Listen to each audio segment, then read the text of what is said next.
Hey, everybody. Welcome to Fresh Take from What Fresh Hell Laughing in the Face of Motherhood. This is Amy. And today I'm talking to Kelley Coleman. Kelley is a feature film development executive turned author and advocate for parent caregivers and individuals with disabilities. Kelley's writing and advocacy draws upon over a decade of experience accessing the necessary supports for children with disabilities to succeed, including her own child. Kelley lives in Los Angeles with her husband, her two boys, and her son's trusty service dog.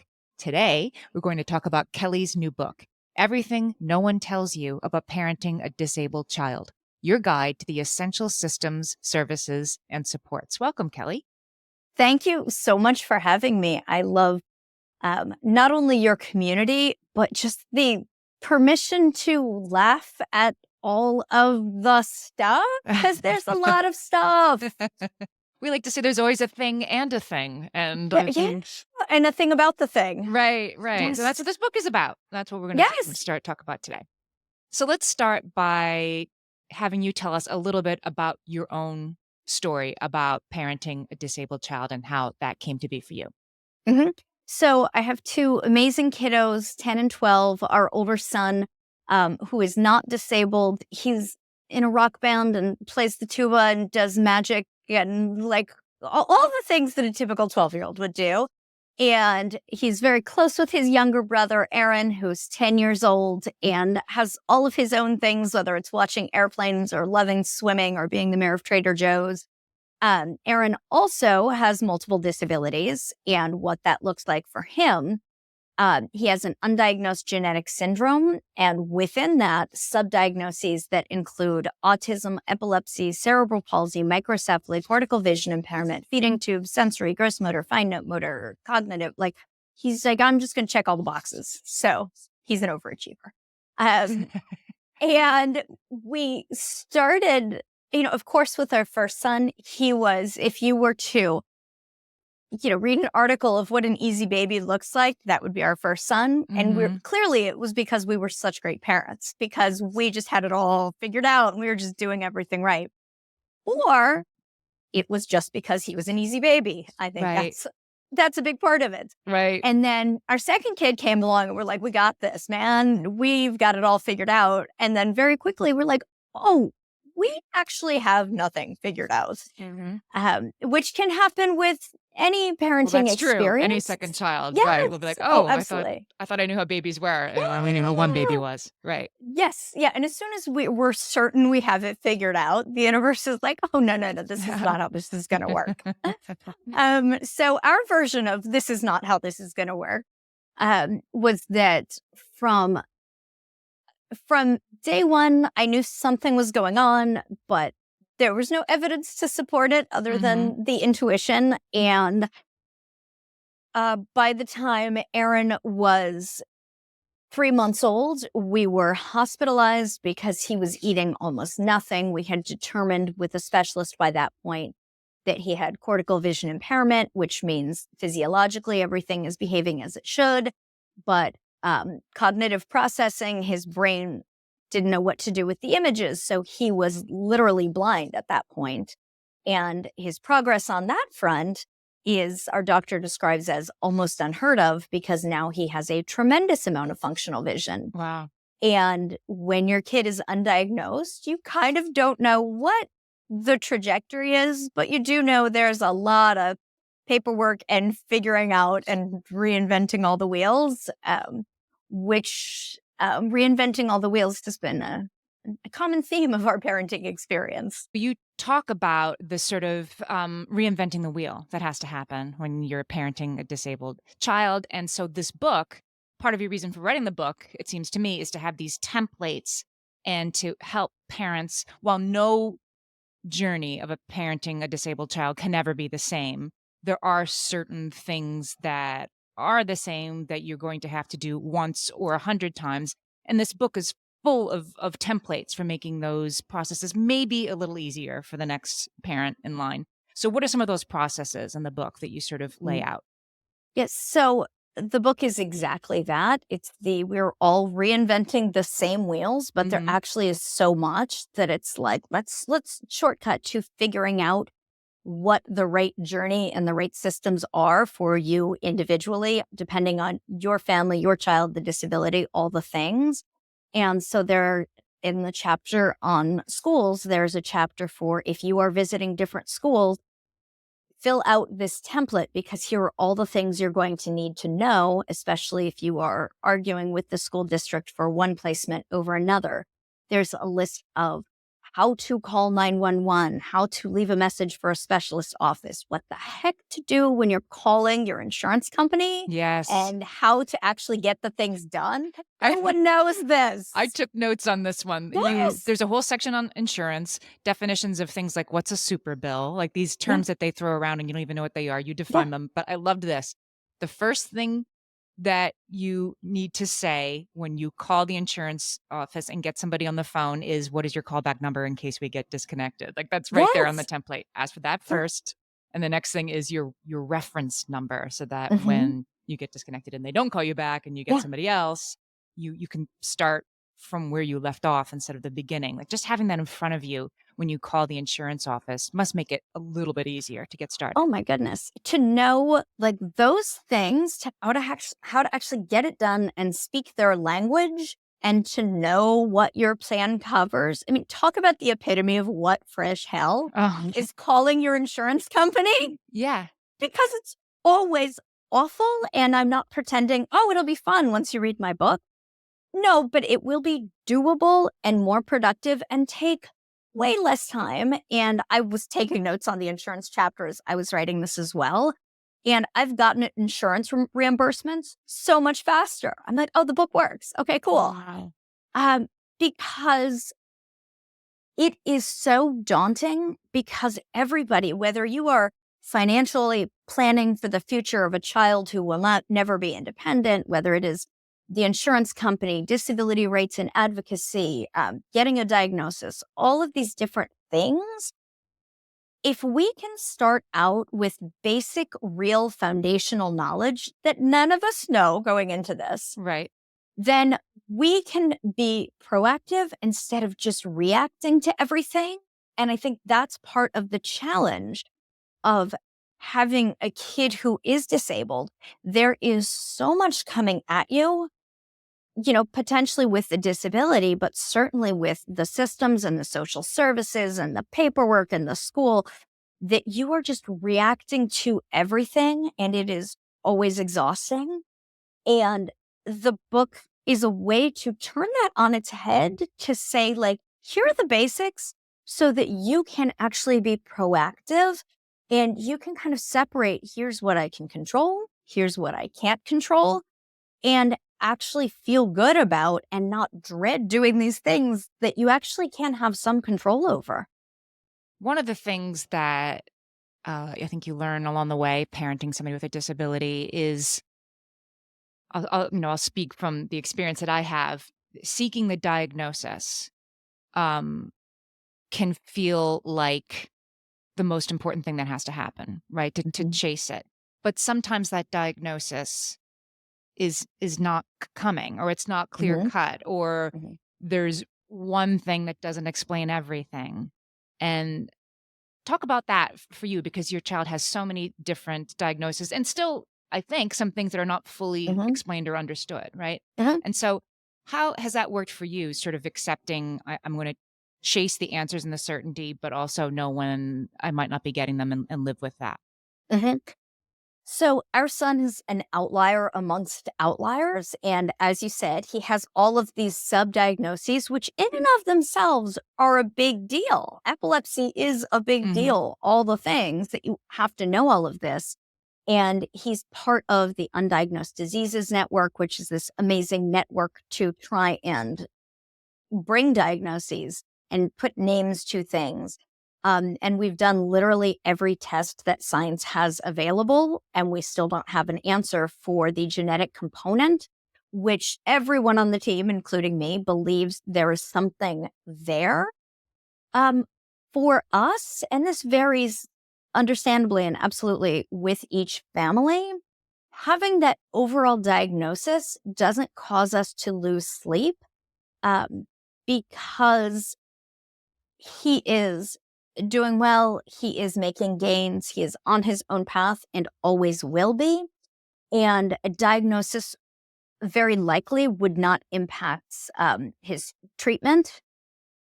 And it would definitely have the potential to connect us with the community, which that I think is the most exciting thing. I would love for him to be surrounded by people, Mhm. even if it's only one other human in the world at some point who share the diagnosis with him. Um, I know families for whom it is gut wrenching and it is the thing that keeps them up at night, whether it is a genetic thing or whether it is my friend who I was crying with this weekend because she was so validated that she finally got her teenage daughter an autism diagnosis after years of gaslighting and people saying she couldn't possibly have autism because of X and Y and Z. And looking at presentations vary so widely, and diagnosis can be very important because it can equal access to services, Mhm. whether that's social services, whether that is insurance, whether that is school programs. And because my son's disabilities are very clear, even without the overall genetic diagnosis, he has been able to access the services and supports that he needs. And I talk about accessing services a lot in the book. And for some people, without that diagnosis, it is very hard to access the services, to be taken seriously, and to even really objectively view, oh, this is how my child's brain works. This is how they move through the world. And the diagnosis can help parents to really validate, like, oh, this is this hard to do homework because I'm doing this through the lens of my neurotype, and my kid is doing it through the lens of their neurotype. And writing 2 sentences is taking 3 hours, not because they're unable to write a sentence, Yeah. but because of how their brain is processing all of the things at the end of a very long day. I'm talking to Kelley Coleman. Her new book is Everything No One Tells You About Parenting a Disabled Child. We'll be right back. I wanted to talk to you, Kelley, about the language of disability and how when you became the parent of a disabled child as a non-disabled person, that Mhm. became one of the first things in your journey, one of the first things you had to learn.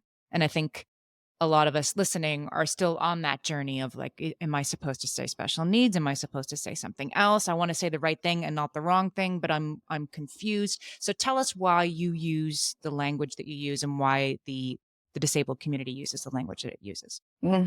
Thank you times a million for asking this. This is so important, and also important to acknowledge that we, and I'm guessing almost all, if not all of your listeners, grew up at a time where we tiptoed around the word disability Yeah. because we were told that is bad. Don't say disabled. Right. Shh. Don't Pretend look. that Right. person's not there. Right. Don't look, Pretend they're don't not there. stare, Right. ignore. I'm like, oh my gosh, Mm-mm. please don't ignore my child. He doesn't Mm-hmm. want that. He wants to like wave at you and point out the carrots at the grocery store. Um, when I first started writing this book, the word special needs was all over it. The big shift for me was talking to and being in conversation with and being in relationship with actual disabled people. The word disabled is not awkward to disabled people. It is the word that the community has chosen. And what I was told from, I interviewed over 40 experts for the book, very many of whom are disabled themselves, and talking about how the word disability is the word that is used in law, saying that my child is special or has different abilities or whatever the thing is, does not get him any protection or recognition Hmm. under the law. So even from a like basic objective nuts and bolts standpoint, when I'm using the word disability, I am claiming and allowing him to claim and supporting him in claiming the identity as part of the disability community, as someone who has protections under law. And I am taking the air out of the balloon of this ridiculous idea that we all grew up with, that disability is inherently bad. Shh, don't say it. Don't talk about it. Don't say that kid's disabled. Just pretend you don't see it. Like, trust me, you see my kid's disability. It's cool. Right. Um, and when I am using the word disability and I'm saying my son is disabled, I am not saying, oh, you poor thing, because disability is terrible. I'm also not saying, and he has superpowers. Right. Like, he's a 10-year-old boy. Right. Like, he wants to hang out with his friends. He thinks farts are funny. Like, he is a 10-year-old boy. And I am not putting any, like, oh, you're an inspiration on him because he's disabled. It is just an objective thing. I have talked to very many disabled adults, and not one has ever corrected me and said, I prefer special needs. Mm-hmm. It was very hard for me at first to really declare I am using the word disabled. And because it wasn't that I thought I had anything wrong with that, or I felt anything wrong with that word, but the internalized ableism that we all grew up with Yes. of like, oh, say he's special, don't say he's disabled, inherently is implying because disabled is bad. Right. Right. And We just yeah, had Jessica McCabe on the show. She wrote a book called How to nice. ADHD. Yeah, And she yeah. uses the book, she throughout the book's like, I have a disability. ADHD is a disability. I had the same conversation with her. And she said, it's because I realized I was being ableist for myself and saying, like, I Mm-hmm, don't have that because that would be something bad if I did. And here I was missing out on services and supports that I was entitled to because I was mm-hmm, afraid to use this very accurate word to describe what I was dealing with on a daily basis. So it makes mm-hmm. so much sense that it makes things harder to not use the correct language. Yes, it does. And also, it's interesting hearing people talk about the word disability and how it is used within disabled spaces. And, talking to, for my book, the president and CEO of the American Association of Disabilities, of people with disabilities, and her saying, like, internalized ableism, we need to talk about that. People who, for example, are neurodivergent and they say, I'm not disabled. But the asterisk to that is, and you are still protected under federal law, even if you do not view your neurotype as a disability.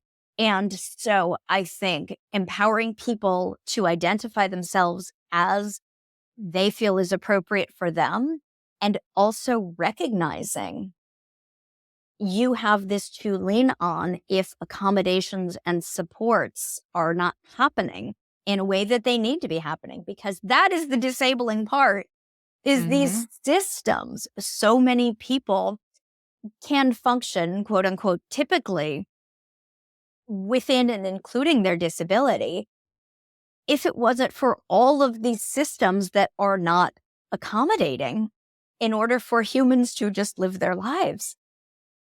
And when you have an invisible disability, or your Hmm. child does, right, this gets even more complicated. How do you help them Hmm. own it, show up for it? At times when it might be easier to try to just sort of pass as I don't need this extra Hmm. accommodation, even Hmm. when they really do. And then that's further complicated, I imagine, by being a non-disabled parent, helping your kid figure out what feels right for them in terms of owning their journey. Is your son probably a little bit too young to really Hmm. think about how he wants to talk about himself or present his disability? But that moment Yes, I comes. believe. Mhm. Absolutely. So I believe that with my son in particular, his age as well as his cognitive disabilities play into it.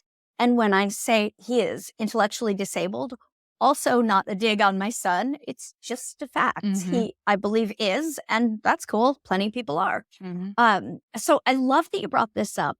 The way that our family experiences disability, the way he experiences it when he is out in the world, is absolutely different in many ways from someone whose disabilities are not visible. Means you can't, you look at my kid and you're like, oh, you got a thing? Cool.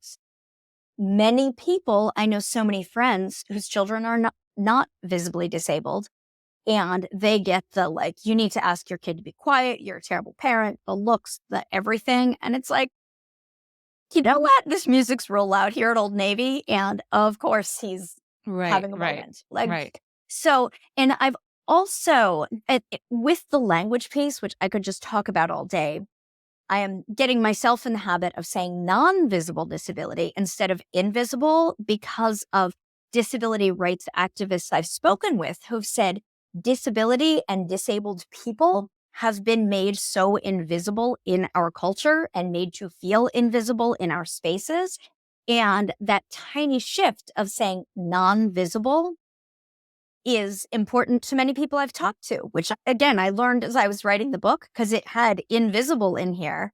And Emily Ladau, who wrote a great book called Demystifying Disability, was my sensitivity reader for this. And she was like, yeah, no, here's why. And I was Mm, so appreciative of that. And when it is not clear to others that you or your child, your loved one, is disabled, you will get very different reactions, whether that is a challenge receiving a diagnosis, whether that is a doctor's office or classroom that refuses to be accommodating because they're speaking, they're walking, they're not right, disabled. right. Plenty of people are. And it's so messy being a non-disabled parent of a child with disabilities. You don't want to, if my child is behaving in a way that is quote unquote undesirable out in public, like whatever that may be, I don't want to always be apologizing for him. I don't want to be like, oh, he's disabled. I'm so sorry. Oh, he has autism. I'm so sorry. Because that's really yucky because it's me saying what he is hearing is your disability is bad and it's making you do bad stuff Mhm. that people don't like. And for many kids, it's a privacy thing. They don't want that revealed.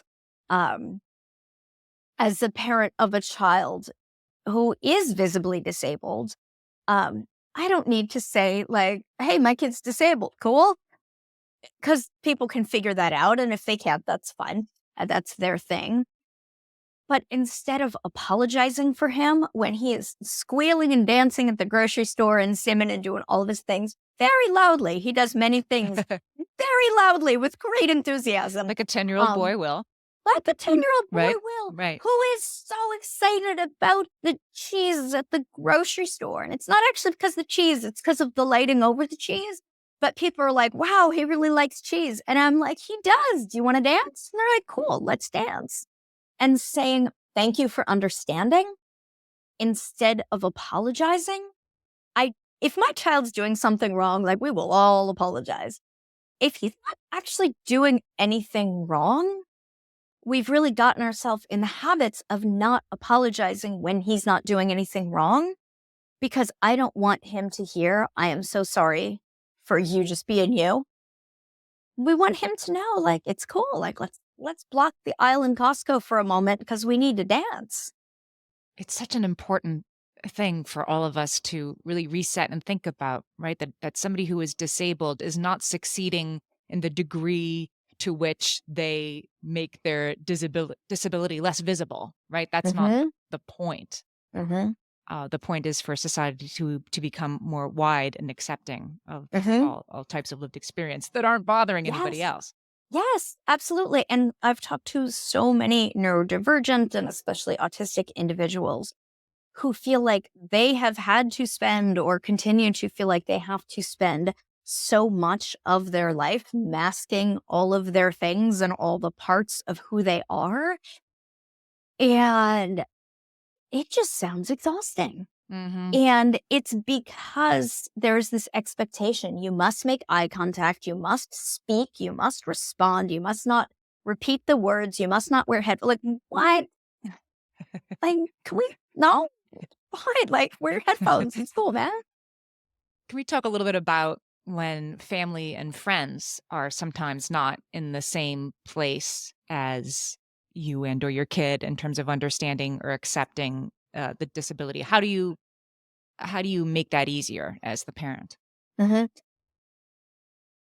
That's a really tough one. Looking at others' acceptance, the first priority is always the comfort and the safety of your child. if there are people who are making your child feel uncomfortable, unwelcome, unsafe, the priority is the child's well-being. And Right. even if family members or friends do not like that, which there will be times when they will not like that, um, they're not the priority. It is emotionally very hard. And the hardest times I've had dealing with people are not strangers. Strangers tend to be great, for the most part. It's people close to us who have been kind of awful because they just can't handle how tragic this is. And oh, this is so hard. And oh, I feel so bad for you. And like the pity and like, oh my gosh. And then you're managing everyone else's fragile emotions. And you're like, can you just like tell me my kid has great hair? Because he has great hair. Yeah. Like, I'm already managing a whole situation here, and I'm like cleaning vomit out of my hair, and like the feeding tube is over in the other room, and like I'm like doing all these things. And when you're just like, you bring this pity on me, or you just can't handle it, I, c- I can't manage your fragile emotions in this scenario. So I think giving ourselves the grace to create boundaries, to distance ourselves when we need to, and to make it clear that in order for you to play this role, have this presence, whatever in my life, this is what I need, and this is what my child needs. And if that is just too far out of your comfort zone, to participate in our lives this way, like it can be hard and it can be sad, but I need to distance myself from you for our own mental health. And so often, parenting and caregiving are two different things. And in my case, they really overlap as a Mm. parent caregiver. And mental health of the parent caregiver is a huge component of what makes this work and makes it sustainable over time. For me, that role will be full time and lifetime. And if my child outlives me, that will be beyond my lifetime. And I need to look at things like that, that in my experience have been such a drain on my mental health, and really be protective of my child and myself, because at the end of the day, you can't control other people's reactions and things and stuff. You can share with them what you need, how you would like things to change or improve. But it's hard, but making peace with the fact that there will be people who are like, peace out. I cannot come on this journey with you. Yeah. You actually talk about this very specifically in the book, and I made a note of it because I thought it was refreshing and true that you, the parent, have to figure out what supports you need to do this work, who you Mhm. need in your life. And were you deliberate, and are you deliberate in this book about laying out how the parent caregiver can start to figure out what other supports I need, not just my kid? Mhm. I am so incredibly deliberate about that. And part of that for me is, for myself and for others, validating exactly how we are feeling, and not the like, oh, you should do this, or you should make peace with this, or you should accept this, or you should not be so overwhelmed, or you should take a yoga class, you should get a Right. massage. Get up Um, earlier. Take some yeah, time for right? yourself. Exactly. But I've tried that, and then when you're dragging at 6 p.m. and you're like toothpicks in a cartoony way to like keep the eyes open, you're like, this is actually not good. Right. Uh, of what does actual self-care and self-preservation look like? And it absolutely can look like tackling that to-do list and the stack of paperwork and figuring out the IEP, like all of learning what all these crazy acronyms are. All of this boring stuff, we need to find a place for that that takes up a giant amount of my time and energy. But if I can't figure out how to make all of the stuff and the planning and the everything sustainable, then I will never have the mental space to say, I am going to take a yoga class. I Mhm. am going to go have brunch with my friends. And it simmers as this. It can be resentment. It's certainly overwhelmed, depression, like all of these things, because there's a feeling of guilt and I'm not spending enough time with my other kid, with my spouse, getting enough sleep, eating a salad, like whatever that can look like, because you're so caught in this overwhelm. And how do we, in a very real way, say, like, what do I need? You know what? I need to like get that check from the insurance company so I can afford groceries. Like, that is self-care, people. And that is really important. Kelley, one thing you talk about in this book is the difference between hard things and scary things, and sort of creating that difference for yourself, making that clear as a path forward. Tell us about that. Mhm. We all have hard things. And parents of any sort do this awful comparison thing that we need to stop doing. And of course we do because we're people. But my hard thing is different than your hard thing. You might be like, whoa, feeding tube. Ah, that's scary. And I'm like, actually, not scary at all. And he has the healthiest diet of anyone we know because we make it in the blender. Um, the hard isn't going to go away, and we can't escape hard things and have a life without hard things. But we can certainly take the fear out of a lot. And the fear often comes with the unknown.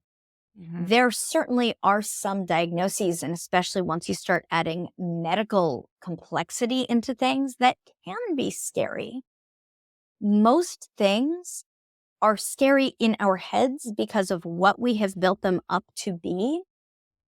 For me, disability seemed really scary because that just seemed like, oh my gosh, everything just ends because my kid's disabled. No, where was I getting that knowledge? Ignorance, that's where I was getting that Mm. knowledge. Um, Feeding tube sounded terrifying because I had never heard of one before. And then suddenly we're hospitalized and the doctors are putting us on a surgery schedule for a feeding tube. And I'm like, in tears of like, this is the worst thing ever. And it's actually not that big of a deal. And we need to figure out as humans, and by the way, this certainly applies to greater life perspective, whether that is going to the doctor or voting or whatever it is. Um, how can we get real, reliable information that informs whether or not this is scary? Because most of the times, and especially with our children, everything seems scary. And I love, and I know you've touched upon this in one of your recent episodes about talking about the not yet. Mhm. There is so much that is scary, whether or not your child is disabled. Oh, when it comes to your kid, it all seems scary because you want all the things for them. Our older son, at 17 months and change, he started walking, which is just barely before you start to quote unquote worry. But he was also talking at 10 months old, which is preposterous. Right. So it's like, was that scary? I guess not, certainly not in the grand scheme of things. But because I had no real knowledge of disability, it all seemed scary. And I was making it so much worse because I was not in community with any real information or people who, we all know disabled people, but with people who had shared their disability with me.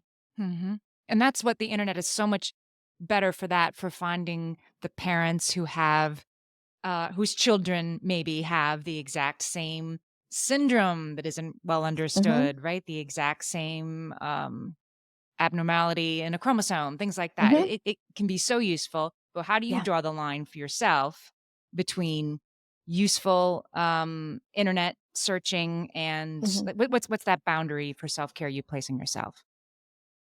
The internet search boundary for self care for me, um, I have a very high bar for what I will take in. How is it making me feel? Is it taking my energy or is it giving me energy. If Ah. I search something and they're like, your 10-year-old boy is pregnant because he has all of these symptoms, and then I spend the rest of the day in ridiculous and unfounded anxiety, you know what? That anxiety doesn't actually need to be there. And there are times when Googling helps, but so many of us at the beginning of our journey are basically handed a diagnosis and told to go home, Google, and cry, which is like the worst thing. And I Yeah. literally did that. And so many of us do because we're not given a path forward and really looking at whether it is this book, whether it is local organizations who facilitate all the services and supports for kids with your diagnosis or suspected diagnosis, or friends who have kids with disabilities, like whatever it is, find out who and what are your trusted resources and lean heavily on those because there is so much out there that we can't trust and it's just going to make our lives worse. So well said. So we've been talking to Kelley Coleman. Her brand new book is Everything No One Tells You About Parenting a Disabled Child, Your Guide to the Essential Systems, Services, and Supports. By the way, there are a lot of us out there parenting disabled children. You ran the numbers on it and you basically stopped at there's a lot and we don't do a good job of counting, but 1 in Hmm. 33 children are born with birth defects, according to the CDC, and 1 in Hmm. 6 children have developmental disabilities. Hmm. Yes. And So one you're in in good four company. adults have disabilities. So, who is the ideal reader for this book? Who do you think should I think everybody should read this book because it's eye-opening and it's combines fun readability with really useful takeaways on every page, but who do you think is the perfect reader for this book? I think the perfect reader for this book is any parent who is sitting there and banging their head against the wall saying there's got to be a better way to do this. Whether that is the person with the brand new diagnosis or like me who's holding their baby and is like, something's going on, but nobody believes me. Or even friends I've talked to who have adult children with different disabilities who are like, oh, I didn't know that's how to Mm. figure out the social services that I should have been receiving for the last 20 years. It's all of us who just feel like, I want this to be easier. It's never going to be easy. It's never going to be fun to call your insurance company. But anybody who just wants an easier, better way to make this manageable. Kelly's book is called Everything No One Tells You About Parenting a Disabled Child. I will put the link in the show notes so you can buy it right from where you're listening right now. But Kelly, tell our listeners where else they can find you.